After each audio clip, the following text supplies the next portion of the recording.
feel that. Okay. And he was like, So what? not Today. I don't like last minute stuff.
morning, everyone. My name is Ryan Jesnick. I'm the Assistant Chief of Police here for the DeSoto Police Department.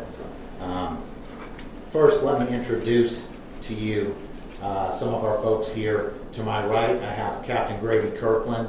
He's one of our PIOs, and he is also our Patrol Division Commander. To my left, I have Sergeant Ryan Ziegler, and he runs our Training and Internal Affairs Division. And of course, most of y'all know Matt Smith. He is the City of DeSoto's Communications Manager. So let me apologize in advance. I'm reading from a prepared statement today because there's a lot of factual information that I need to convey to y'all, and I just want to make sure that I get that completely correct. So the purpose for our meeting here today is primarily to display to both the media and the public body camera video footage that captures the officer-involved shooting that occurred in the city of DeSoto this past Sunday, September 1st, 2024. This viewing is being conducted in the interest of transparency to the citizens we serve here in DeSoto, and is also at the request and with the support of the DeSoto City Council and the City Manager's Office. The formal release of the video shown to you here today will occur on Monday, September 9th. I want you to bear in mind that this incident is still under investigation. The Grand Prairie Police Department, the Dallas County District Attorney's Office Public Integrity Unit, and DeSoto's own Internal Affairs Division are jointly investigating the officer-involved shooting. While the DeSoto Police Department's Criminal Investigation Division continues to attempt to clarify the circumstances and events leading up to the shooting incident. We know that some are asking questions regarding the suspect's motivation and the roles of the woman and 2 children accompanying him during this incident. These are all speculative or potential aspects of this incident that are being examined from many different angles. And out of respect for all of those active investigations, we will not be speculating or taking questions during this briefing. We will, however, continue to release new information as the investigations move forward and as we ensure that what we share will not impact any of these investigations. Certainly, if you need clarification going forward on information that we've already put out, you can always email questions to our PIOs, to include Captain Kirkland here. To recap the incident, on Sunday, September 1st, at approximately 4:06 a.m., a call comes in to DeSoto Dispatch regarding a group of people wandering in the 1100 block of Greenbrier Drive and knocking on residents' doors asking for assistance. At approximately 4:14 a.m., the involved officer makes contact for the first time with the suspect, later identified as 34-year-old Jesse Martinez, who is accompanied by an adult female, a juvenile female, and a 1-year-old male child. What the officer does not know at the time is that Martinez is actively wanted for both aggravated kidnapping and continuous sexual assault of a child. What the officer does observe during the first contact is that Martinez is carrying a handgun in his pocket, and when he verbally confronts Martinez about the weapon, Martinez and the group flee into the darkness of the creek bed behind the homes on the west side of the 1100 block of Greenbrier. And Martinez issues a threat to kill the officer if he sees him again. At this point, the involved officer begins to call in resources to help mediate what has obviously become a very dangerous situation. DeSoto officers begin to set up a perimeter to contain the group, and additional calls are made to both Dallas Police Department and the Texas Department of Public Safety for air support, but both agencies are unable to assist.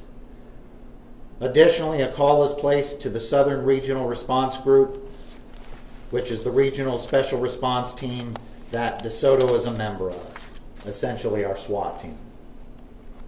And its members begin to head to the area. In the meantime, DeSoto officers are able to locate Martinez and the group behind a residence on the east side of the 1200 block of Springbrook Drive. Officers establish verbal contact and attempt to de-escalate the situation, but ultimately, Martinez becomes agitated and moves the group from behind a residence into the street in the 1200 block of Springbrook, approaching the perimeter set up by DeSoto officers. As Martinez approaches, now clearly displaying 2 handguns, officers order him multiple times to stop and to show his hands. Martinez verbally refuses. At 4:43 a.m., the involved officer fires a single round from a patrol rifle, striking Martinez and ultimately resulting in his death. The involved officer was placed on paid administrative leave per department policy, pending the investigation of the incident. So now to the video that we're going to display to you today. This is taken entirely from the body camera recording of the only officer involved directly in the officer-involved shooting. The video has been redacted to blur out the faces of those involved and some of the resulting violence of the shooting incident. And any mention of names or foul language is muted in the video. The recording is broken up into 3 parts, displayed in chronological order. Obviously, part of that is because the master video is over 40 minutes long. So we're taking out different sections. Part 1 displays the initial contact between the involved officer and the group of individuals that the dispatched call was concerning. It's at this time that the involved officer first observes that the suspect is in possession of a handgun, and it is also in this interaction where the suspect threatens to kill the officer. That threat and the presence of the weapon is then put out over the radio by the involved officer to notify other officers responding to the call. And here I'd like to clarify something that I believe we put out erroneously previously. It is at this point in time that the officer observes Martinez carrying the male child. Because of the perspective of the video, you won't necessarily be able to see that. It is not, in fact, in the third portion of the video where the shooting takes place. It is actually upon initial contact. So just for clarification. Part 2 of the video occurs approximately 16 minutes after the conclusion of Part 1. And this is when the involved officer is able to reestablish the location of the group. You will hear the involved officer's efforts at establishing contact with the group, his efforts to communicate with the suspect, and his efforts to de-escalate the situation by having the suspect separate himself from and free the rest of the group. Part 3 of the video occurs approximately 7 minutes later. This last portion of the video shows Martinez on the move with weapons in hand and ultimately concludes with the officer-involved shooting incident. At this time, I'm going to turn it over to Sergeant Brian Ziegler, and he's going to guide you through the video.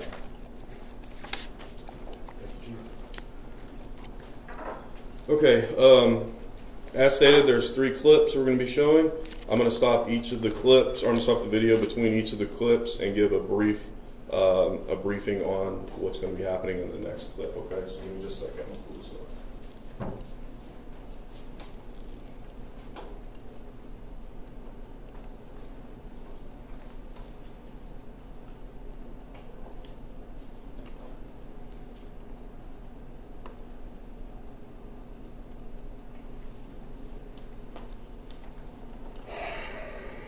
Okay.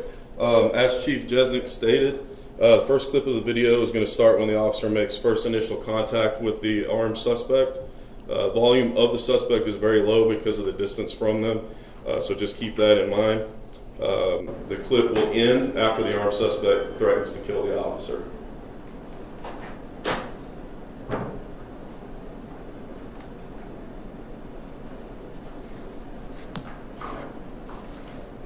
How's it going?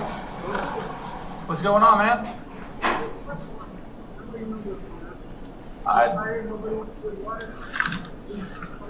Do you need some water? I can get you some water.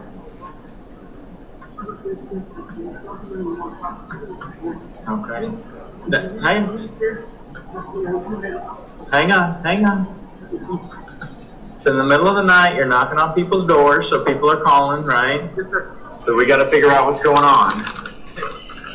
So you guys stay around here? Yeah, okay. Alright, can you get your hand off whatever you got right there? What is on your hand? What's in your hand right there? 32.3, step it up. Hey, stop right there. Stop right there. Hey, stop. 32.3, I got it.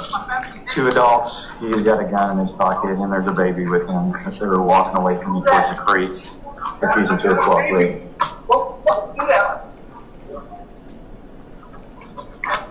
Hey, come here, man. Dude, you're not in any trouble. We're just trying to figure out what's going on. I asked you if you wanted water.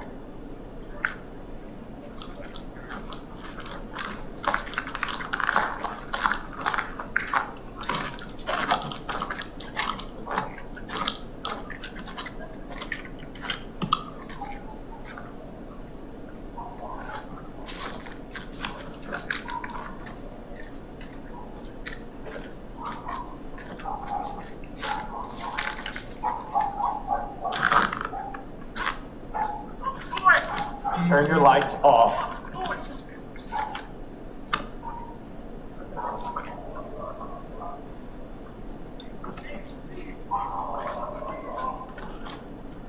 Alright, I know he's got a gun. He's down by the creek. He's saying if he sees me, he's going to kill me. So do not come running down here.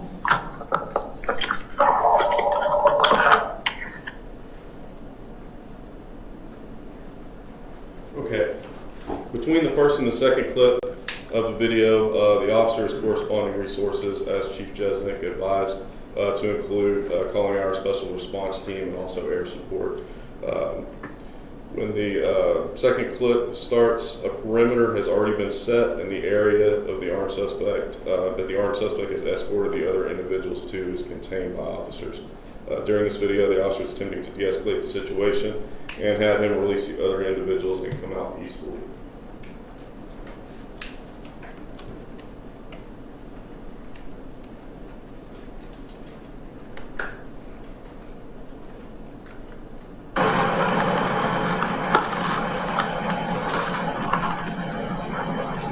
You said you need some water. Do you need some water? Would you like some food?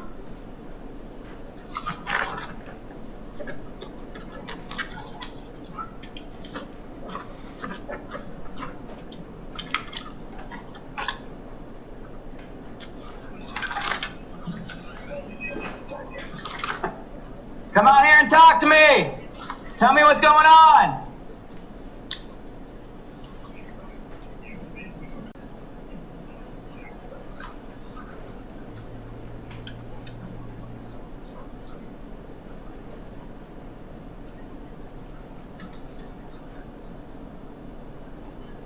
Come out here and let's help figure this out, okay?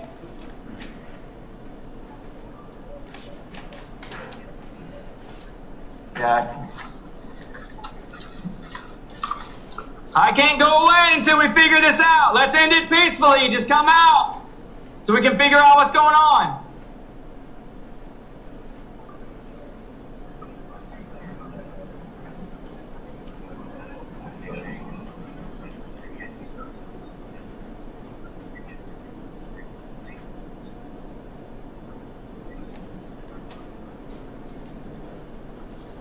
Come out here and talk to me.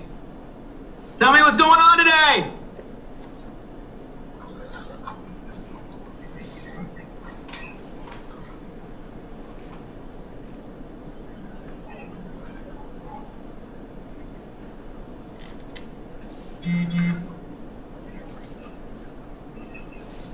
Yeah. Come on here and talk to me. Let's figure this out. Do you need a place to stay? Do you need some water? Will you send the girls and the children out? Send the women and the children out to us. Let us help them. We don't want to hurt anybody.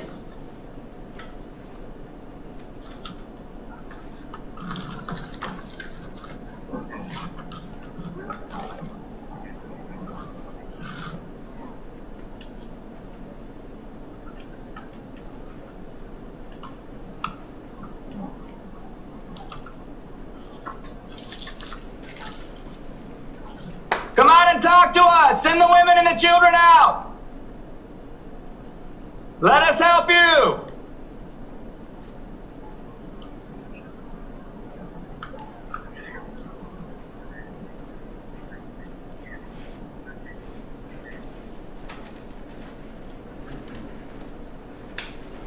Okay, and as previously stated, this will be the third and final clip. Third clip starts as the armed suspect comes out of the creek with the other individuals is quickly moving through the set perimeter, as previously stated by Chief Jesnick, between officers' positions. Unable to allow an armed suspect with potential hostages to exit the perimeter, officers have to move their location to cut off their ability to breach the perimeter. When cut off and confronted by officers, the suspect is still armed, positions himself behind the other individuals, placing them between him and officers, and refuses to show officers his hands, which both contain handguns at that time.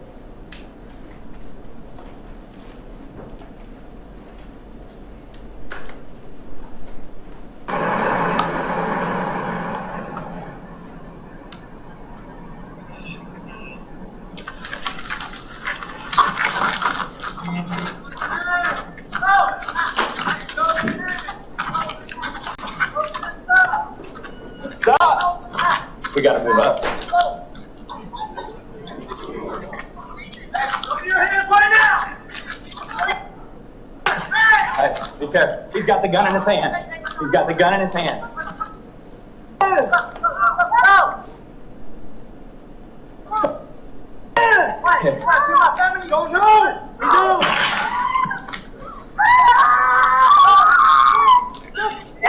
still got the gun's right there. Gun's right there. Shots fired, shots fired. Get them, get them, get them, get them, get them, get them.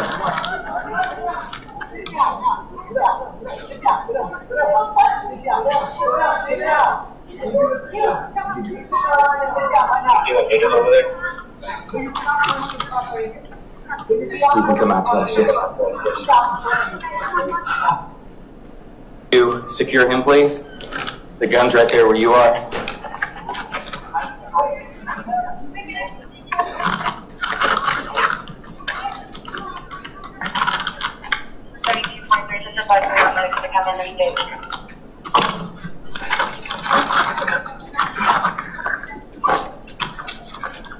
Yes, we can.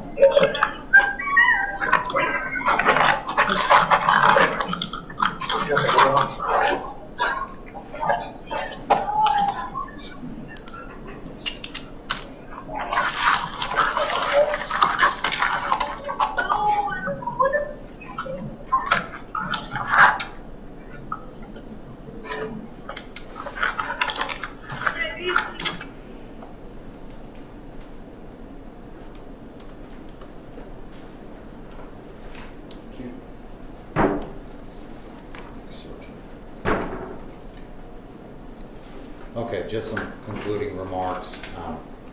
Obviously, we'd like to thank our investigative partners at the Grand Prairie Police Department and the Dallas County District Attorney's Office for assisting us with this critical investigation. I also want to thank the men and women of the DeSoto Police Department for their service and their professionalism, both during and after this incident. At this time, our PIO, Grady Kirkland, is going to have some some information for you, just to make sure that you can follow up with him. Again, as I stated, we will release this video to the public on Monday. This concludes the presentation of the video, and I thank you for your time and attention this morning. Take care. Can you, yes, you and the sergeant spell your names? Yes, my name is Ryan, R-Y-A-N. My last name is Jesnick. It's Jesionek. Brian, B-R-Y-A-N-Z-I-E-G-L-E-R. Assistant Chief, you said there was something you wanted to clarify in that first video. I think you did. I'm not trying to get ask questions, but can you maybe explain that again? The suspect was holding a child in video 1 and video 3. That is not the case, or that is still the case? Just so that's clear. Absolutely, I can address that. So I believe in an earlier press release, we stated that the suspect was holding the child when he was shot. As you could see in the video, obviously that was not the case. I think there was some confusion there. In fact, the suspect was, and it's not really clearly visible, but the suspect was holding the child at the beginning of that first video. And I think that's where the confusion came in the information that we conveyed to y'all. So I just wanted to issue that correction. Can you clarify who is standing near him in that third video, since so much is blurred? That's going to be the adult female, there's a juvenile female, and then the 1-year-old male child. Are you releasing the video Monday without another event like this, sir, so that we might ask some questions, or will there be questions on Monday? It will be a straight release. And to be clear, you played this obviously for us. You will not be just to the media handing out, be it a hard copy or any way we can use it for television purposes. Right, that is correct. Playing here only. Yes, So this is not for broadcast? I didn't say that. Okay, it is for broadcast. Yeah, what you shot in this room. Just trying to get clarity. Sure. But they still have reviewing and didn't want to hold anything up, after inviting you here. So the formal release will be Monday, but what you shot now is for your purposes. Okay, thank you, Matt. Yeah, that's for the, What you saw here today is what is going to be on our Facebook page on Monday, if that makes it clear. Captain, just not to get too far into the weeds, but is there a basic explanation as to why there's a gap between us today and the public Monday? Because I know that's a question we'll get. Well, how come? So is there something that's digestible that can explain that? Let me just say, there were a couple of things that, that we felt we needed to look at prior to putting it out on our Facebook page and to providing. It's going to be everywhere. So we just wanted to make sure that we didn't do that prematurely. Will the video be released in its entirety without the cuts? No, it will be The same version. it will be the same version that you saw here today. Thank you. You're welcome. Thank you, Chief. Absolutely. Okay.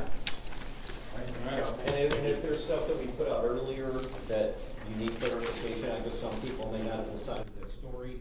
The releases are with your desks, but you could always reach out to Captain Kirkland. We can send you stuff. I send that out on their